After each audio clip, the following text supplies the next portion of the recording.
Bienvenue sur Pause Matinale et très content de prendre un temps avec vous à nouveau avec cette capsule de fin de semaine sur notre thématique, l'évangile de Marc. Et aujourd'hui, nous allons parler de se détourner de ce qui est ancien. Lisons ensemble ce que dit l'évangile de Marc au chapitre 2, versets 21 et 22. Personne, continua-t-il, ne va raccommoder un vieux manteau en y recousant un morceau de tissu neuf et non foulé. Sinon, la pièce rapportée en se rétrécissant tire sur la vieille étoffe et en arrache une partie. Finalement, la déchirure serait pire qu'avant. De même, personne ne verse du mou qui fermente encore dans de vieilles outres. Sinon, le vin nouveau les fait éclater, et l'un comme l'autre seront perdus. Non, pour du vin nouveau, il faut des outres neuves. Il est intéressant de s'arrêter quelques instants sur ce que Jésus enseigne à ses disciples à ce moment-là. Alors que les hommes religieux présents qui étaient en discussion avec Jésus sur la pratique du jeûne vont réagir parce qu'ils ne comprennent pas pourquoi les disciples de Jésus ne pratiquent pas la loi judaïque dans leur quotidien d'une manière scrupuleuse. Ils ne comprennent pas pourquoi les disciples de Jésus ne pratiquent pas le jeûne d'une certaine manière comme le prescrit la loi alors qu'ils se disent disciples de Jésus.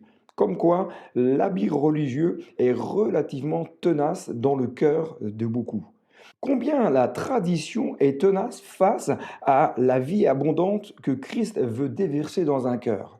C'est avec une certaine habileté que Jésus va répondre et va amener ces pharisiens à entrer dans une réflexion personnelle et une réflexion profonde. Il va amener le cœur de ces hommes à réfléchir sur la comparaison entre la pratique religieuse, telle un vieil habit ou de vieilles outres, à cette vie que Christ veut déverser dans leur cœur.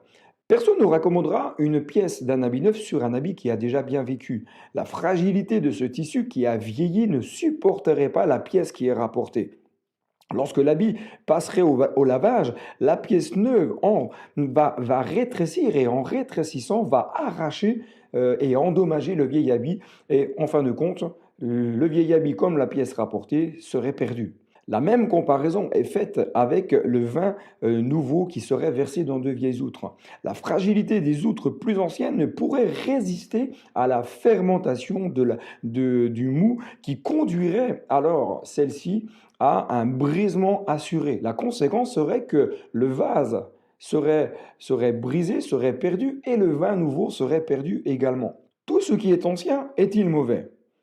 Certains ont tendance parfois à rejeter tout en bloc, à remettre tout en arrière parce que ce qui est ancien, dans leur esprit, est forcément mauvais. Mais ce n'est pas ce que Jésus semble en tout cas vouloir dire ici, car il évoque quoi? Jésus évoque ici la pratique de la loi mosaïque. Il évoque la pratique d'une loi rigide et rigoureuse, et non la pratique de certaines choses anciennes, telles que les choses qui sont d'ordre culturel.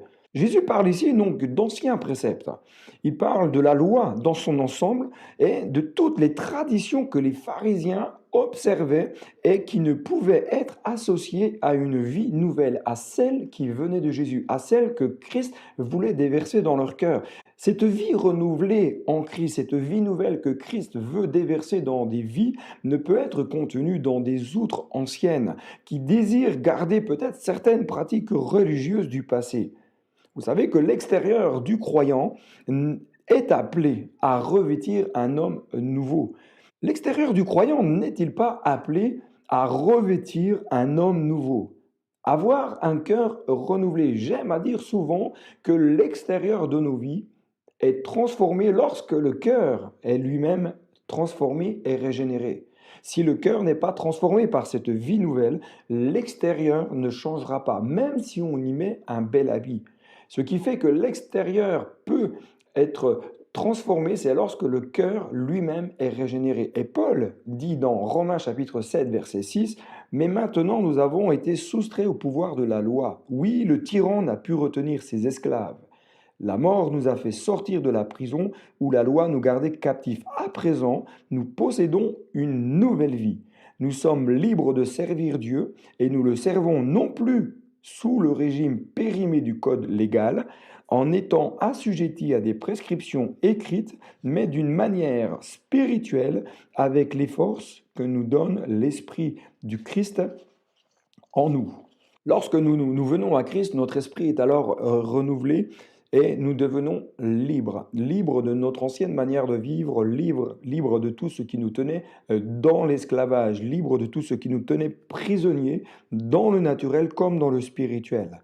Notre cœur n'est-il pas appelé à vivre en Christ cette liberté, à vivre non pas sous le régime de la loi légale, sous les régimes des choses anciennes, mais n'est-il pas appelé à se soumettre aux vérités révélées par l'Esprit, celle qui va nous conduire à une vie nouvelle, celle qui va nous conduire dans une vie de liberté, parce que la parole de Dieu nous dit que là où est l'Esprit, là est la liberté. L'Esprit de Dieu, lorsqu'il vient dans notre cœur, nous rend libres, libres de tout ce qui pouvait nous empêcher d'avancer dans la foi avec Dieu. Si votre habit est celui d'une religion, alors changez vite d'habit.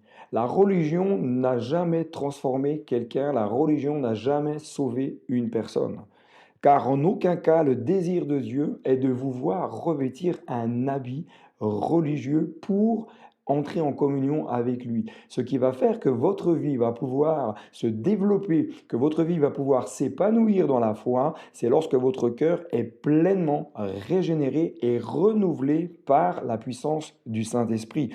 Si votre cœur n'a pas été transformé par la puissance de l'amour de Dieu, alors j'aimerais vous inviter, vous qui regardez cette vidéo, à laisser Dieu venir toucher votre cœur. Il pourra alors déverser dans votre vie la plénitude de sa vie, la plénitude de sa grâce, celle qui va vous amener à vivre une vie d'épanouissement déjà ici-bas, à vivre quelque chose de nouveau et quelque chose de puissant qui va vous apporter la paix, va vous apporter la joie, qui va vous apporter de l'assurance dans ce que vous faites. Jésus, quelque part, invite à ceci, à se détourner de ce qui est ancien. Détournez-vous de tous les raisonnements anciens et adoptez les raisonnements qui viennent de Dieu. Deuxièmement, portez-vous vers ce qui est en avant. Je crois que notre marche doit être une marche de progression. On ne peut pas avancer si nous avons constamment les regards en arrière, mais portez-vous vers ce qui est en avant. Le meilleur est devant, il ne se retrouvera jamais derrière vous. Fixez les regards sur celui qui détient la clé face à vos difficultés.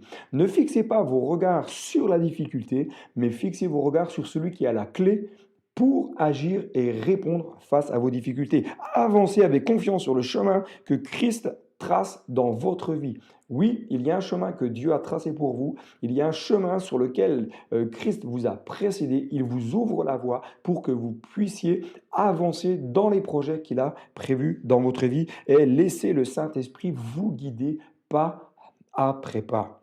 Il y a des choses meilleures qui sont en Christ et elles sont pour vous aujourd'hui. Que Dieu vous bénisse et je vous dis à très bientôt sur Pause Matinale et n'hésitez pas à vous abonner à la chaîne, à liker cette vidéo si elle vous a plu, à la partager en cliquant sur partager, en partageant cette vidéo sur les différents réseaux sociaux, à la communiquer à vos amis.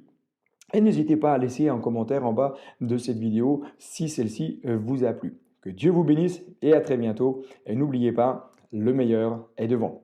Bye bye.